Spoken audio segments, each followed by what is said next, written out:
दोस्तों, इंडिया का ये विशाल ऐतिहासिक ब्रिज हमारे लिए एक हेरिटेज, अंग्रेजी शासनकाल का साक्षी, बेहतरीन वास्तुकला और उत्कृष्ट निर्माण की एक मिसाल है।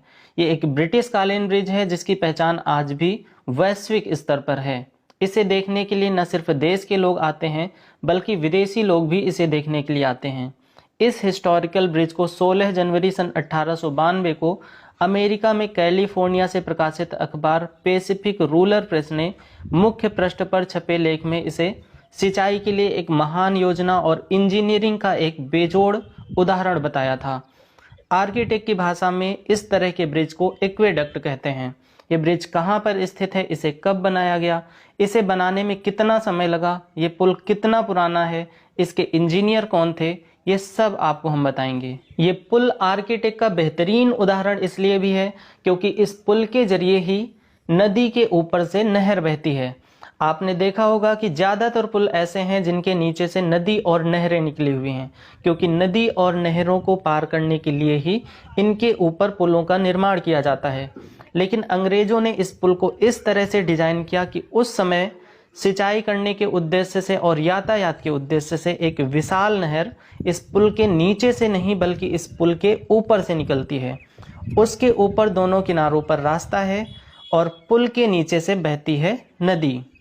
यानी नदी के ऊपर बना है पुल, पुल के ऊपर बहती है नहर और नहर के ऊपर दोनों किनारों पर पक्का रास्ता भी है।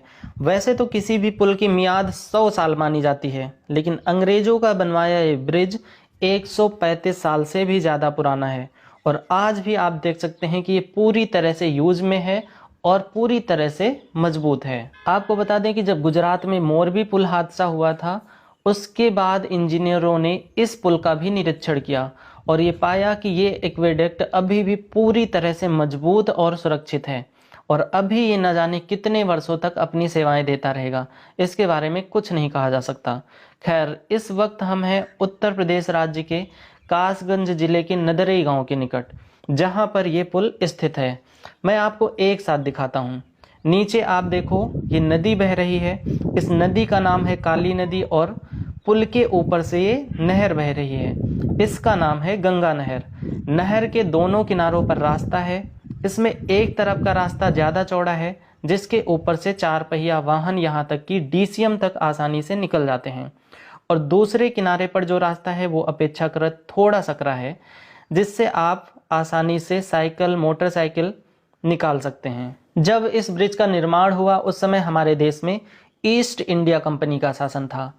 तब अंग्रेजी हुकूमत ने साल 1885 से साल 1889 के बीच इस ब्रिज का निर्माण करवाया था। इस तरह से इसे बनने में 4 साल का समय लगा था।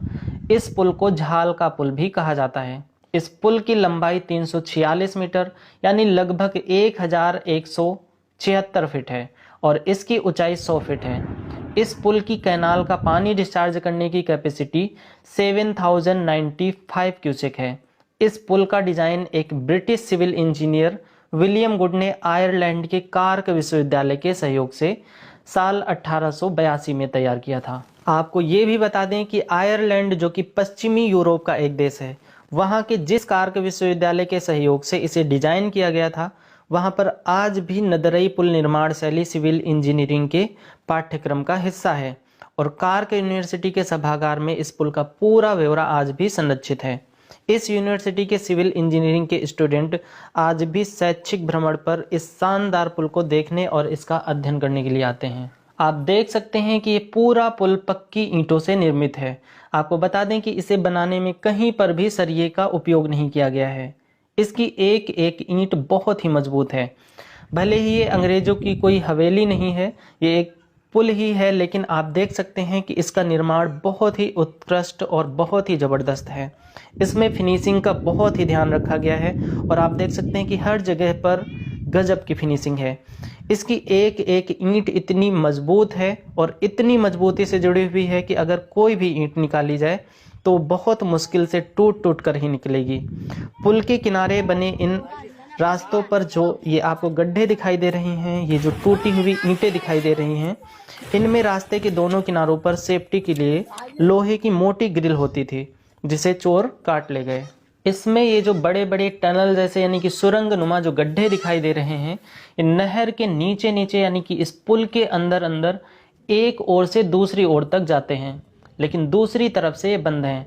आप देख सकते हैं कि इनके दोनों किनारों पर कुछ इस तरह से कोठीनुमा स्ट्रक्चर बने हुए हैं।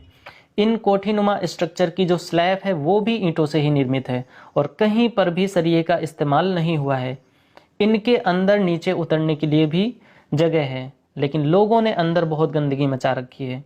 पूरे पुल की एक एक ईंट बहुत ही बेहतरीन तरीके से लगाई गई है। इस पुल के ऊपर ये जो गंगा नहर बह रही है, ये हरिद्वार से आती है। हरिद्वार से गंगा नदी से ही निकली हुई है और ये बहुत गहरी है। इस नहर के पानी का बहाव आप देख सकते हैं कितना तेज है। इस नहर का निर्माण ब्रिटिश इंजीनियर सर प्रोबी थॉमस कॉटली की देखरेख और उनके नेतृत्व में इस तरह से किया गया था कि ये नहर न सिर्फ सिंचाई के लिए बल्कि यातायात के लिए भी उपयोगी हो। आपको ये जान करके हैरानी होगी कि सन 1930 तक इस नहर में बड़ी बड़ी नावें चला करती थी, जो कि यातायात के साधन के रूप में चलाई जाती थी। इस नहर की लंबाई 560 किलोमीटर है। आप देख सकते हैं कि इस पुल को बेहतरीन खूबसूरत लुक और मजबूती देने के लिए इसमें कहीं कहीं पर इस तरह से स्टोन का भी प्रयोग किया गया है। पुल के इस हिस्से को आप देख सकते हैं, इसमें लीकेज की वजह से ये पानी आ रहा है। कई और जगहों पर भी इसी तरह से धीरे धीरे पानी का रिसाव है। इस पुल की लंबाई और इसके स्ट्रक्चर को देखकर पता लगता है कि किसी ज़माने में ये काली नदी काफ़ी ज़्यादा विस्तृत क्षेत्र में बहती होगी या इसमें बाढ़ भी आती रही होगी। लेकिन अब आप देख सकते हैं कि ये नदी जो है, ये काली नदी एक गंदे नाले में तब्दील हो चुकी है। ये पुल आज भी बेहद शानदार है। 135 साल से भी ज़्यादा पुराने इस पुल की वास्तुकला, बेहतरीन कारीगरी और इसका गुणवत्तापूर्ण निर्माण वाकई काबिले तारीफ है। ये पुल आसपास के लोगों के लिए तो एक पिकनिक स्पॉट की तरह है।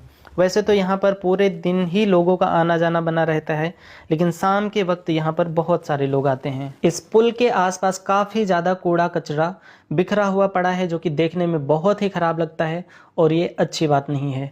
यहाँ के आसपास के क्षेत्र को और भी अच्छे से डेवलप किया जाना चाहिए।